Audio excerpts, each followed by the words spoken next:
आपने काफ़ी एक टाइम आपने शुरू किया था ये प्रैंक्स और ये सारी चीज़ें, तो अभी आप देखते हो कि लोगों ने व्हाट यू कॉल यूट्यूब के ज़माने में ले जाकर काफ़ी कमा लिया है जो एक आर्टिस्ट टीवी पर नहीं कमा सकता था। And at the same time कभी कभी इंसान का दिल भी जलता है कि यार आइडिया तो ले लेते हैं लेकिन क्रेडिट नहीं देते। जी मतीरा, बहुत अच्छा आपका सवाल है और उसका जवाब भी बहुत अच्छा दूंगा। जैसा कि अभी आपने खुद ही कहा कि आपकी कॉपी हो रही है, क्रेडिट अगर आपको नहीं देते।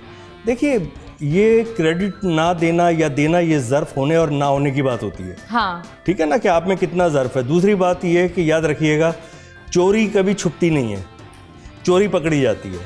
तो अब वो जिसने भी चोरी किया, जिसने चोरी किया, तो अब उनकी चोरी पकड़ी गई। क्योंकि अनफॉर्चुनेटली हुआ ये कि 2012 में मेरी वाइफ को कैंसर हो गया। वो बीमार हो गई। फिर सब टोटली फेड आउट हो गए थे, मतलब हाँ ऑलमोस्ट, मतलब स्क्रीन आउट तो हो गया था। हाँ। ठीक है ना, मैं अपने लाइव शोज़ वगैरह कॉन्सर्ट्स में जो होस्टिंग करता हूँ, कॉमेडी स्किट्स करता हूँ, कॉमेडी स्टैंड अप शो करता हूँ, वो तो कर रहा था, लेकिन मैं स्क्रीन पर नहीं था। तो फिर 2018 में उनकी डेथ हो गई। तो मैं इस पूरे अरसे में उनके साथ रहा, उनकी देखभाल, इलाज कराया। मीडिया पे इसलिए नहीं अनाउंस किया जाता कि कहीं लोग ये ना समझे कि इनको कोई डोनेशन चाहिए। अल्लाह ना करे, नहीं, बिल्कुल नहीं। जो अल्लाह ने दिया था, टॉप हॉस्पिटल्स में मैंने खुद अल्लाह के फजल से इलाज करवाया।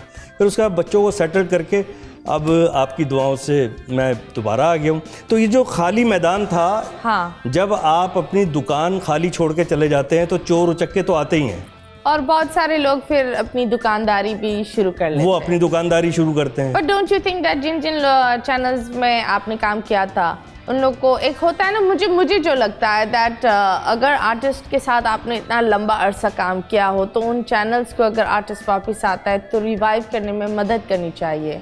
नहीं, ऐसा हो रहा है क्योंकि मैं खुद बैकफुट पे चला गया था। अब जब तमाम मामलात से निमटने के बाद अब मैं दोबारा से अपनी पूरी एनर्जी के साथ आ गया हूँ, तो सब माशाल्लाह बहुत वेलकम कर रहे हैं, बहुत साथ भी दे रहे हैं, और मैं अल्हम्दुलिल्लाह हर जगह नज़र भी आ रहा हूँ। लेकिन डजंट एवरीथिंग लुक डिफरेंट, क्योंकि उस ज़माने में शोज, टीवी, ये सारी चीज़ें थी। एंड आई रिमेंबर मैगजीन्स और न्यूज़पेपर्स के पीछे भाग रहे होते थे लोग, इंतज़ार कर रहे होते थे। अगर किसी की कोई खबर आई या हेडलाइंस होती थी तो उसके दोस्त उसको अखबार भेजते थे, देखो ये मिला। अब हर चीज़ डिजिटल हो गई है। हाँ, तो रोज़ जब आप सुबह उठते हैं तो सबसे पहले आप अखबार देखते हैं ना, मोबाइल ऑन करके। ये भी है, उसी में अखबार है। बोल एंटरटेनमेंट के शोज देखने के लिए हमारे चैनल को सब्सक्राइब करें और बेल आइकन पर क्लिक करना ना भूलें।